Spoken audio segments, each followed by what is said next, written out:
how are you students? I hope you're fantastic and amazing. I'm ecstatic myself, right? My name is Mr. Zach, and I hope you're fantastic again. So today we'll be doing a geography past paper. So this is a March 2025 test from KZN, right? The purpose of this lesson is for me to show you how to answer geography questions, right? Just follow my lead without wasting any time. Let's begin. Let's start. Start with question one. So question one says that refer to the sketch below showing the line thunderstorm over South Africa. Various options are provided as possible answers to the following questions. Choose the answer and write only the letter A to D next to the question numbers in the answer book, right? Okay, now let's get into the multiple choice question. Already they've told us that this is a line thunderstorm, right? It's a line thunderstorm. What's the difference? I'm sure you might be asking yourself, what is a line thunderstorm? And what's the difference between a normal thunderstorm and a line thunderstorm? The difference is that a thunderstorm affects a small area, right? But when it comes to a line thunderstorm, it affects a large area because it's just raining in a line. That's why it's called a line thunderstorm, right? Because it affects a larger area as compared to a normal thunderstorm. So that's the difference between a line thunderstorm and a normal thunderstorm. Most of the time, you find that question in a lot of question papers, right? Where they ask you the difference between a normal thunderstorm and a line thunderstorm. So the difference is the effect with regards to the area, right? So when it comes to line thunderstorms, they affect a large area, but when it comes to normal thunderstorms, they affect a small area, right? I hope that's clear. Okay, let's go to the multiple choice question. Question 1.1.1. What does the line label A on the diagram represent? Let's look at A. Obviously, A represents a moisture front, right? So this is a moisture front. A represents a moisture front. How do we know that this is a moisture front? What is a moisture front? Let's start there. A moisture front is formed when cold, dry air from the South Atlantic High clashes or mixes with warm, moist air from the South Indian anticyclone. Obviously, we know that two MSs with different temperatures and different humidities, they don't mix, right? They create what? A front. What is a front? A front is just a barrier separating two different MSs, right? So that's a moisture front. It is formed when dry, cold air from the South Atlantic High mixes, right, with warm, moist air from the South Indian anticyclone. Does that make sense? I hope it does make sense. So that's a moisture front, and it only occurs in summer. So you won't find a moisture front in winter. Does that make sense? So the answer to this question is B. It is a moisture front. It's not a cold front. Remember, we are speaking about cold fronts when it comes to mid-latitude cyclones. Does that make sense? Okay, let's move on. Question 1.1.2. What causes the line or the thunderstorms rather shown in the diagram? So let's go to option A. So option A says that the interaction of cold, dry air with warm, moist air. Already we can see that our answer is A. A moisture front is formed, or a line thunderstorm is formed when there's an interaction between cold, dry air from the South Atlantic High and warm, moist air from the South Indian High. So we don't even have to continue with our options because we know that our answer is A. Okay, let's continue. 1.1.3. What type of weather is associated with the moisture front in the diagram? Okay, let's read out our options. A says that intense thunderstorms and rainfall, right? Already we can get the gist of the answers, right? Already we can try to estimate that answer A is our answer, but we're not sure yet. Let's go through other options. Okay, B says clear skies and subsiding air. We know that when there are thunderstorms, there's no way that you can have clear skies or subsiding air. Remember, you only have sinking air when you have a high pressure, right? But when you have a low pressure, you have rising air. So it's impossible for you to have subsiding air. Subsiding just means sinking air, right? Okay, let's go to C. Strong, dry winds. That's also impossible. We don't have strong dry winds. Even though the weather conditions are unstable, but we don't have strong dry winds, right? Okay, let's go to D. D says that low humidity, humidity by the way is the moisture content, right? Moisture content. Humidity is just the geographical name for moisture content. Low humidity, we know that's not true. We have high humidity, right, when it comes to a moisture front. And cold temperatures. Definitely, we don't have cold temperatures because moisture fronts only occur in summer, not in winter. So our answer there is A, intense thunderstorms and rainfall. Okay, so we have our answer. Our answer there is A. Let's go to 1.1.4. 1.1.1.4 reads as follows. Thunderstorms are concentrated along the eastern side of the moisture front due to, okay, let's read our options. A, the cold Benguela current creating upliftment. We know that the Benguela current is on the western side, not on the eastern side, right? It affects the western side of the country. That's why in the western side of the country is always cold. Most of the time it's cold because of this Benguela current, right? The Benguela current is cold. It is a cold current. So it's affecting the western side of the country, right? So A is wrong. Let's go to B. Warm moist air from Mozambique current is forced to rise along the escarpment. That might be close to our answer because on our eastern side, the Mozambique current affects the eastern side of the country, rather. So it affects the eastern side of the country. It is warm, so it creates warm temperatures along the eastern side of the country or on the eastern side of the country. So this might be close, right, to our answer. But let's read out other options before we choose our answer. Okay, C says that the South the South Atlantic anticyclone pushes air up the escarpment. That's not true, right? That's not true with regards to this context. That's not true, right? Okay, let's go to D. D says that the region is closer to the equator, increasing rainfall. The region is closer to the equator. We know that the region is not closer. We are not closer to the equator, right? The southern part of Africa is not closer to the equator, so it's wrong, right? We are just far from the equator, right? Okay, our answer that leaves us with B. So our only answer there is B. Warm moist air from the Mozambique current is forced to rise along the escarpment. And we know when air rises, it cools down. The higher you go, the cooler it gets. And when the air becomes cool, it condenses and creates clouds. After creating clouds, then you have your thunderstorms or rainfall. Does that make sense? So our answer is B. Okay, let's go to 1.1.5. Which statement best describes wind B? Let's go to our diagram and see. So we can see B here in this diagram. You can also download this question paper.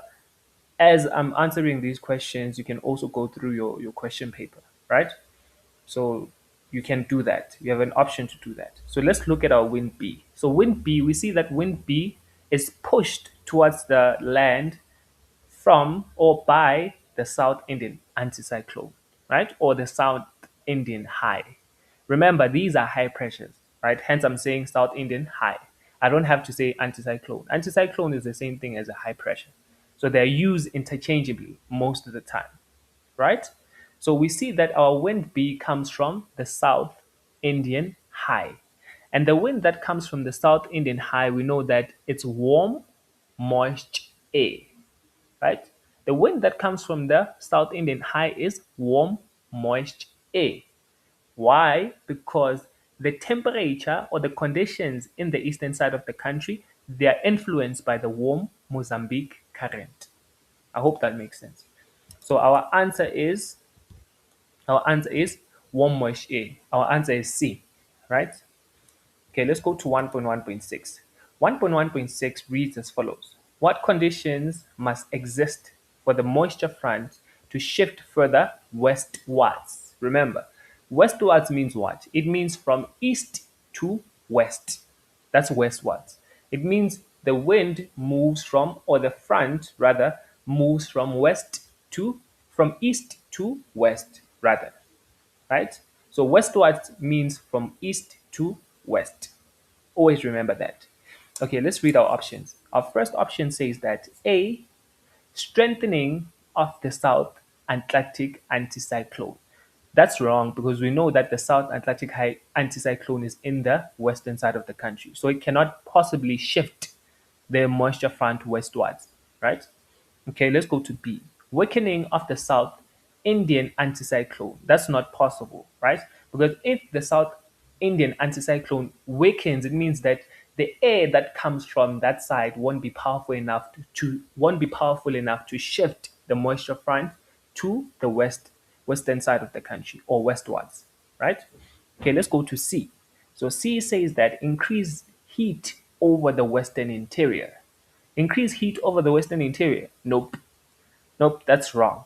Right? Even if the heat increase over the western interior, that will never push the moisture front westwards. Right? Okay, let's go to D. Stronger inflow of warm moist air from the east. That makes sense. When air comes from the east, it might be able to push the front towards the west. So our answer is D. Let's continue. So we're done with our multiple choice. Now we have our tropical cyclone Peggy. So we are in 1.2, right? You read this during your spare time. It's fine, right? I won't be able to go through all of this, right? But I can already tell the questions that are going to come, right? If a question requires me to get an answer from the statement, then I'll just check the statement and read the paragraph and all that, right? Okay, now let's go straight to the questions. Let's go straight to the questions. 1.2.1. What is the general direction of movement of tropical cyclones? This is easy. We know that cyclones they move from east to west, right? Or they go in a westwards direction. You can say westwards or you can say from east to west, right? It's either you say westwards or from east to west. Those are the same things, right? Okay. Let's go to 1.2.2. State two conditions necessary for the formation of tropical cyclones. Remember, for tropical cyclones to form, you need to have a temperature above 26.5 degrees, or you can say 27 degrees Celsius, right? So you need to have your temperature needs to be at 27 degrees Celsius or 26.5 degrees Celsius, right? And another thing, you need to have enough Coriolis force in order to create a spiral within the tropical cyclone. Remember, what is Coriolis force? The Coriolis force is the force that bends the wind or that deflects wind. Remember, wind does not go in a straight direction, but it's deflected either to the left or to the right. Does that make sense? Okay. And also you need to have high or more latent heat. What is latent heat? Because this word, a lot of people struggle with this word. What is latent heat? So when water changes from water to vapor, it releases energy, and the energy that's released from that conversion is called latent heat or latent energy, right? So when water changes its state, or it moves from liquid to solid, or it moves from liquid to gas, it releases energy, and that energy we call it latent heat. I hope that makes sense. There are a lot of conditions that are necessary for the formation of the tropical cyclone, right? But we'll name those three because here they only require two. Okay, let's go to 1.2.3. 1.2.3 states that give one reason why tropical cyclone Peggy weekend from the 18th of November. In this question, you don't even have to go to the information provided to you. You know that the only time when a tropical cyclone will weaken is if it makes landfall. Why? The question is why?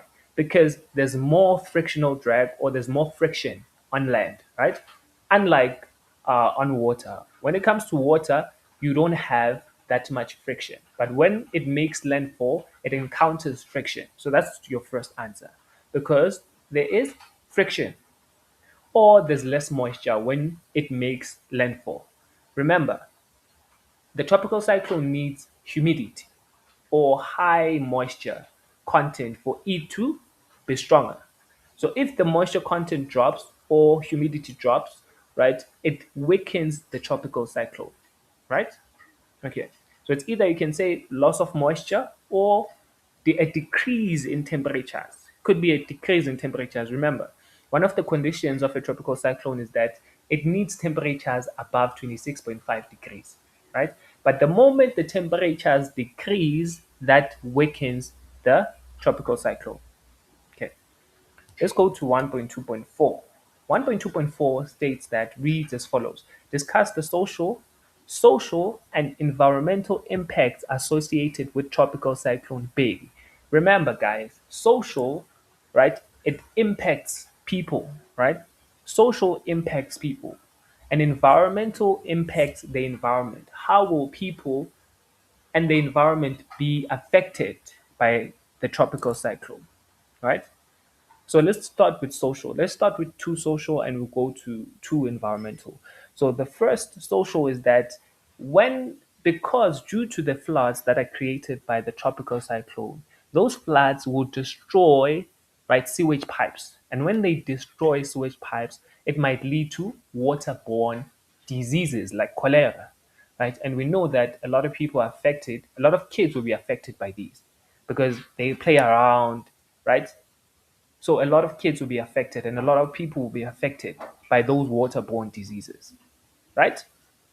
Okay. So the second social, right, social impact is that the floods destroy infrastructure. And we know that if infrastructure is destroyed, then people cannot go to work, right?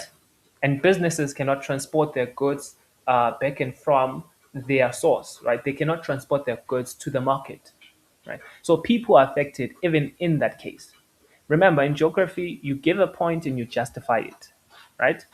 So due to floods, right, waterborne diseases, right, are created. Not created in a sense to say they're created by floods. No, floods they disturb or they burst, right, sewage pipes. They burst sewage pipes. That leads to waterborne diseases because that people are drinking from different rivers who are different from different water sources. Does that make sense? And there are kids who are playing, right? So people definitely will be affected by tropical cyclones in that way, right? So in its infrastructure, waterborne diseases.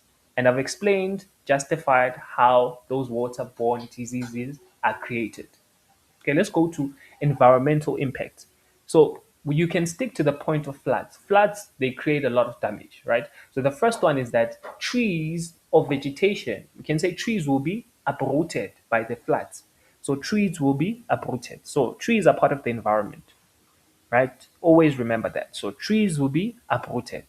And also this will lead to, flooding will lead to the removal of topsoil.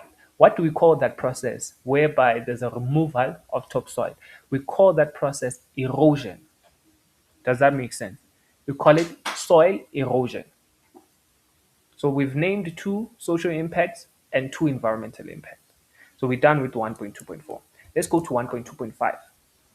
1.2.5 suggests two strategies that the local government could implement to minimize the impact of tropical cyclones. So these are easy. When it comes to strategies, how do we minimize the impact of a tropical cyclone? Definitely, we need to evacuate people from low-lying areas because we know that those are the people that are at the highest risk, right, of being flooded.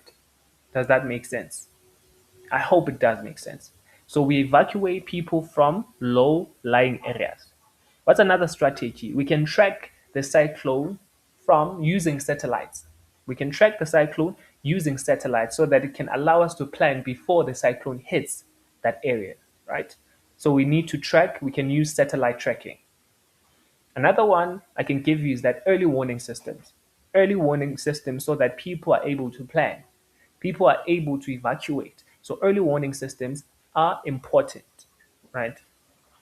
Okay, so we're done with that one. Let's go to 1.3.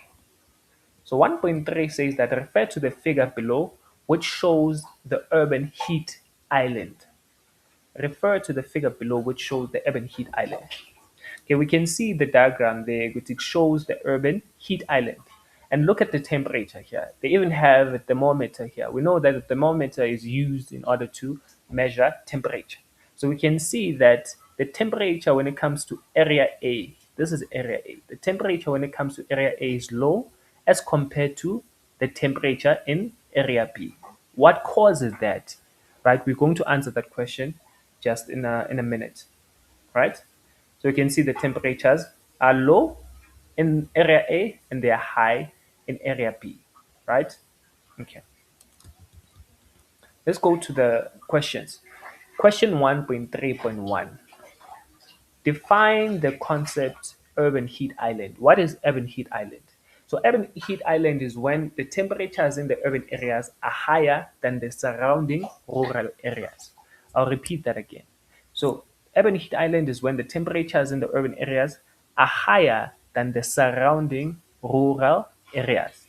So that's the definition of an urban heat island, right? Okay, let's go to 1.3.2. 1.3.2 reads as follows.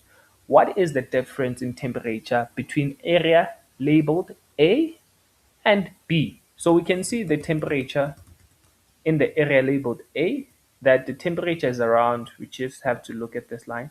So the temperature is around 25 degrees Celsius, right? 25 degrees Celsius. You can just estimate there, it's between 24 degrees Celsius and 26 degrees Celsius. But when it comes to area B, the temperature is around 33 degrees Celsius, right? Or you can say 33.9 degrees Celsius if you want to add decimals, 33.9 degrees Celsius. So we can see the difference. There's a huge difference between the temperature in area A and the temperature in area B. Okay. So let's go to 1.3.3. It says evaluate the impact that vegetation have on the temperatures of areas labeled A and B. So let's start with A. So let's look at A. So vegetation, obviously in area A, the reason why the temperatures are low is because we have more vegetation. How does vegetation decrease temperature? That's the question. So we know that when you have vegetation, the vegetation, they absorb carbon dioxide, or they absorb, we can say pollution, right? They absorb carbon dioxide and they use it to photosynthesize, right? So it means that there's no heat that's trapped because all the carbon dioxide is absorbed by the vegetation. Or you can say that obviously there's evapotranspiration. Does that make sense? Evapotranspiration is transpiration, right, combined with evaporation. So the temperatures are cooled down through the process called evapotranspiration. So it's when plants release water and that water evaporates. We know that evaporation cools down the temperature, right? But when it comes to area B here, in area B, then there's no vegetation. There's no vegetation. If there's no vegetation, it means that the carbon dioxide is not absorbed by the plants, right? So it means that all the carbon dioxide will culminate over the city and trap heat within the city, right? Thus creating more temperatures, or higher temperatures rather. Higher temperatures. Does that make sense? Okay, so that's your answer. So you need to explain yourself when it comes to geography. So let's go to 1.3.4. So 1.3.4 reads as follows. Suggest two strategies that can be implemented to reduce the effects of the urban heat island. Two strategies, right? Urban, how do we reduce the urban heat island? Obviously, we plant more trees so that the trees can absorb carbon dioxide, thus reducing the temperature. So that's the first strategy. We plant more trees, right? And we try to paint the buildings with lighter color so that the lighter colors can reflect the light back to the atmosphere, right? And also, we create more space in between the buildings. Remember, the buildings are so clustered, right? They are so close to each other up to the point which the air or the heat is trapped in between the buildings. So it cannot move out of the urban area, thus decreasing temperatures. So we create more space, right, in between the buildings, and also we paint the buildings with light colors. Other strategies can include planting roof gardens, right, having roof gardens on top of each building, right. That will help decrease the temperature because we are planting green plants. Does that make sense? Right? I hope it does make sense, right? And also, we can also explore strategies like solar energy. We can use solar energy instead of burning fossil fuels because we know that fossil fuels they release a lot of pollution. Okay, let's move on to the next question. We are in question two. So this is geomorphology. Geomorphology, right? Or we can say fluvial geomorphology, right? Okay, let's go to 2.1. So we can see that in 2.1, they gave us a longitudinal profile. What is a longitudinal profile? A longitudinal profile is just a side view of the river, right?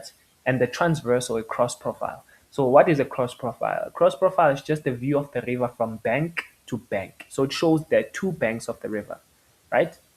And we have three stages or courses in a river. We have the upper course, right, the middle course, and the lower course. Does that make sense?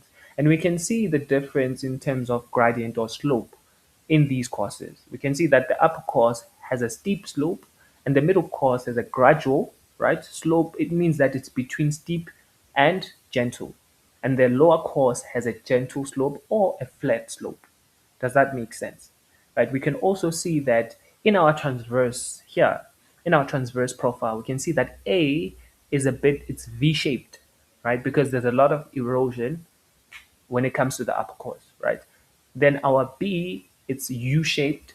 Our B, right, in our transverse cross profile, our B is U-shaped, and our C is a wider U. So we can see that A is our lower course, is our upper course, right, rather. Sorry for that mistake. So our A is the upper course, B the middle course, and C is the lower course, right? Okay, let's go to the questions then. Okay, question 2.1.1. The course of the river is characterized by the steep gradient and a V-shaped valley. So which course is that? Obviously, it's our upper course. So our answer here is Y. Does that make sense? Okay, let's go to 2.1.2. The volume of water in the upper course is, so the volume of water in the upper course is low, right? So our answer is Z or Z. The volume of water in the upper course is low.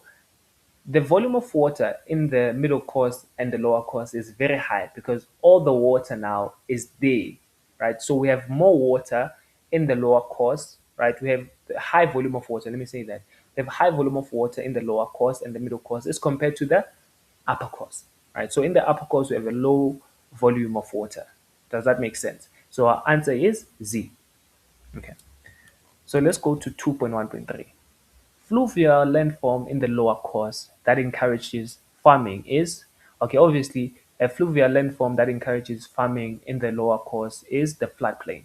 What is a floodplain? A floodplain is just a wide flat land surrounding a river that has fertile soil. Obviously, if it has fertile soil, it means that it will encourage more farming. Does that make sense? So our answer there is Y. So it's not a braided channel, right? We'll get to landforms. I'm going to do questions based on landforms in this channel. As long as you keep subscribing and you follow this channel, I'm going to teach you how to analyze all these questions. And definitely, if you pay attention and you study, you're going to get a distinction. Okay, let's go to the next one. Let's go to 2.1.3.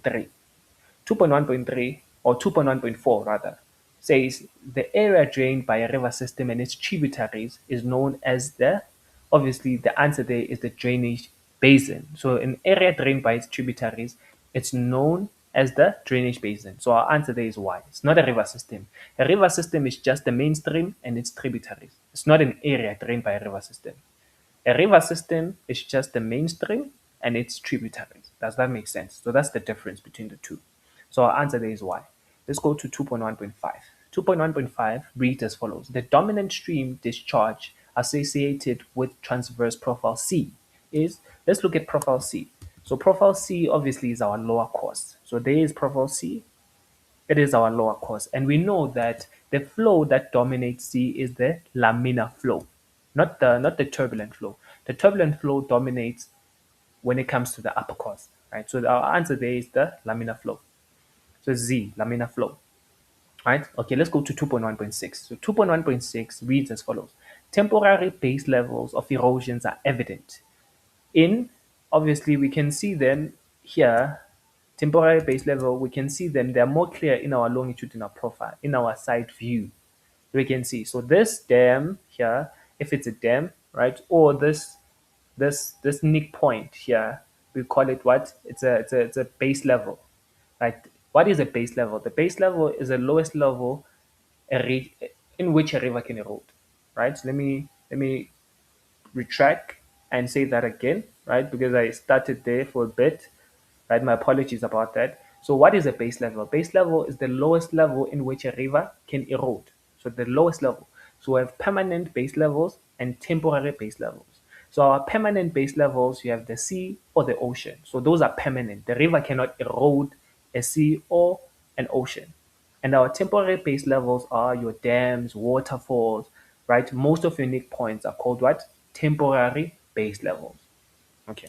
So it means that the river can erode them eventually or will erode them eventually, right? Okay. So our answer there is Y, longitudinal profile. Okay, let's go to 2.2. So 2.2, refer to the infographic below on the Tugela River's drainage density. Right. So when it comes to density, it speaks about the number of streams within a drainage basin, right? So it speaks about the number of streams within a drainage basin, right? So remember, the reason why I'm saying the number of streams is so that it's easier for you to understand, right? So if a river has a lot of streams or a lot of tributaries, it means that it has a high drainage density. But if it has less tributaries, right, it means that it has a low drainage density, right? And we can see here in this picture that River A has a lot of streams, so it means that it has a high drainage density. And there are factors that are affecting that. We'll get to that in a minute, right? Okay. And we see River B. We can see that River B has less streams. And if River B has less streams or tributaries, it means that it has a low drainage density. And there are factors affecting that. But we'll get to that question. So it says here 2.2.1, define the concept drainage density. So drainage density refers to the number of streams within a drainage basin, right? So it refers to the number of streams or tributaries within a drainage basin. So that's the simplest answer I can give you so that you can understand drainage density, right? Okay, let's go to 2.2.2. Compare the drainage density of Tugela River Basin A and Area B. So we can see that the drainage density in River A, right? Remember, we said drainage density refers to the number of tributaries or streams. So we can see that A has a lot of tributaries or streams, which means that it has a high drainage density. But when it comes to B, B has less streams or less tributaries, which means that it has a low drainage density, has a low drainage density. So that's your answer there. Okay, let's go to 2.2.3. So 2.2.3 says that in a paragraph of approximately, it's important to know that approximately doesn't mean 8 lines, right? It means approximately 8 lines, right? So it means that you can write more, even more, it's fine. In a paragraph of approximately 8 lines, discuss the factors that affect the drainage density of the Tugela River at B. Already we've identified that the Tugela River at B has a low drainage density, right? And there are factors that are affecting a low drainage density. So which factors are those, right? So the first factor is rainfall, right? So we can see that in area B, there's less rainfall or there are light showers. It does not rain a lot, right? And if it does not rain a lot, it means that if it rains, most of the water infiltrates underground. So most of the water infiltrates underground. So there's low rainfall there, right? As compared to area B, we can see that in area B there's high rainfall, right? Most of the time there are thunderstorms or heavy rainfall, not high, heavy rainfall, right? Okay. let's go to the second factor. So the first factor is rainfall. Obviously, there's low rainfall there. Okay, the second factor, or the first factor rather, the first factor is that there's low rainfall, and the second factor, right? It means that there's more vegetation at B. And if there's more vegetation at B, it means that most of the water will infiltrate or will have enough time to infiltrate underground, right? And we can see that I'm going to juxtapose the slope or the factors at B and A. So don't be surprised when I'm comparing the two rivers, right?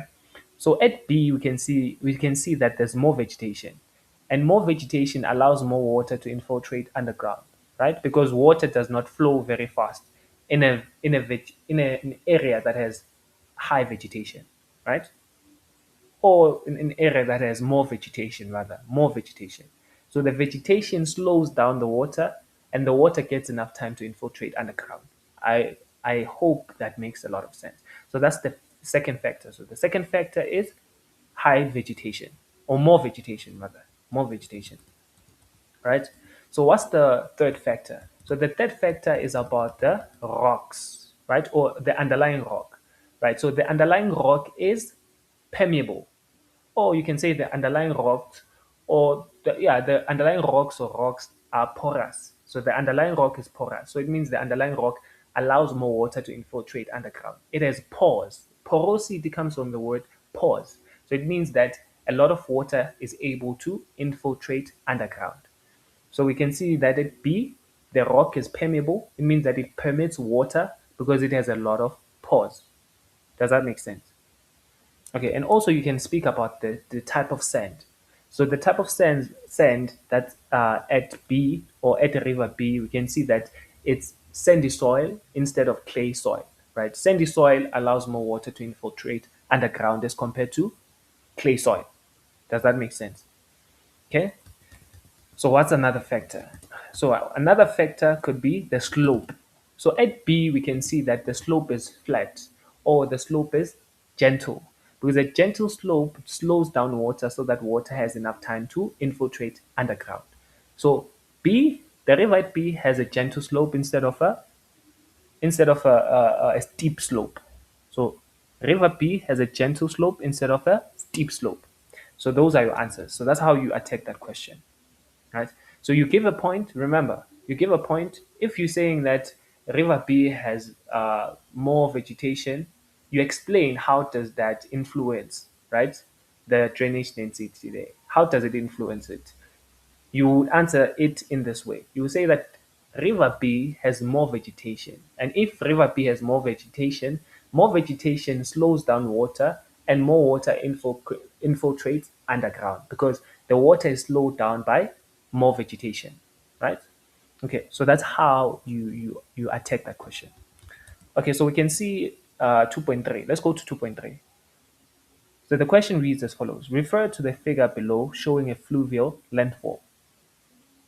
A fluvial landform, rather.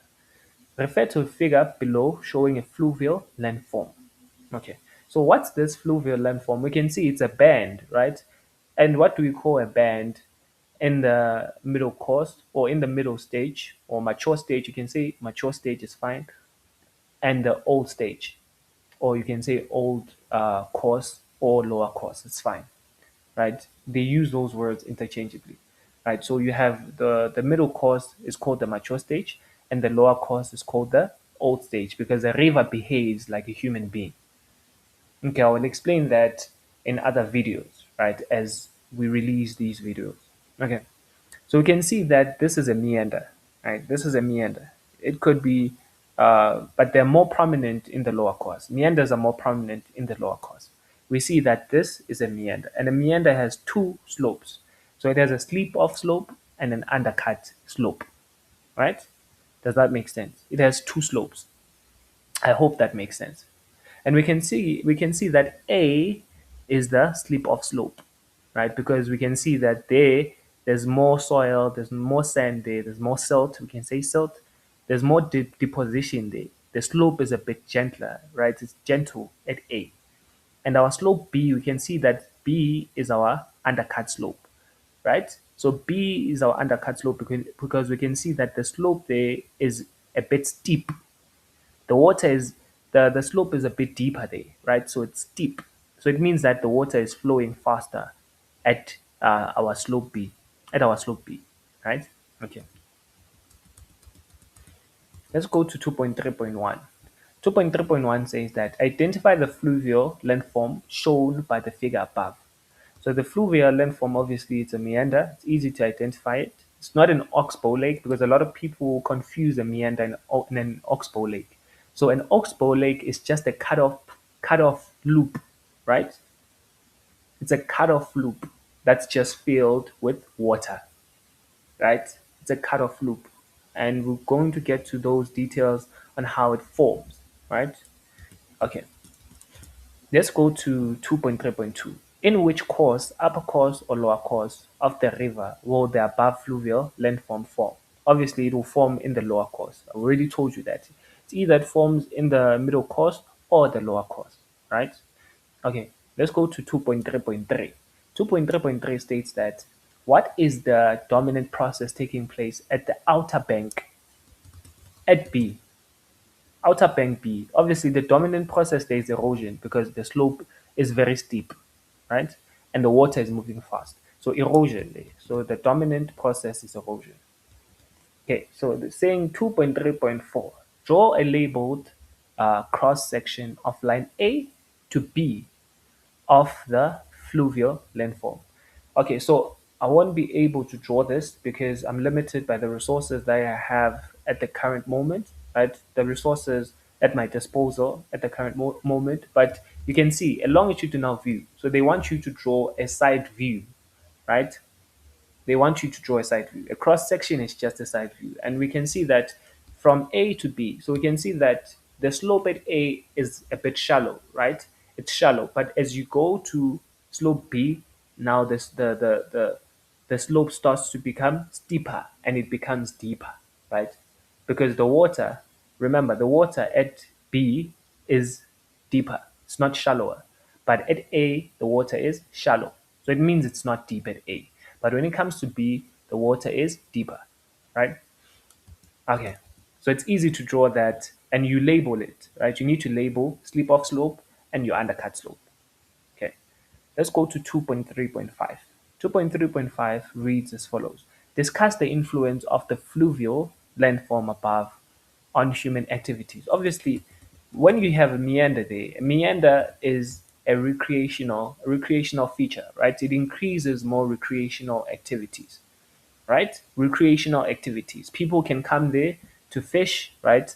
Because there are fish that are living there, and fish is a source of protein. So you have a lot of people fish there, right? They'll go there to fish. Also, another thing is that there's easy access to water for farmers. So farmers access water easily there. So there's easy access to water for agriculture, and also there's easy access to water for human activities, right? And also humans, right, can come and settle around that area because it's easy to access water.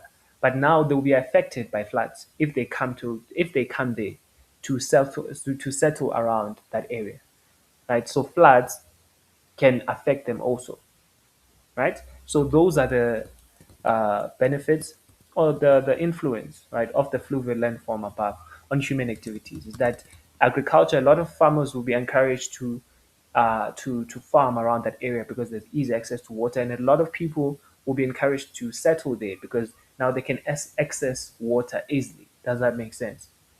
Right? But also it can flood. So that's the negative part of it. That the river they can also flood because they're so close to the river, right? And also it's a recreational feature, right?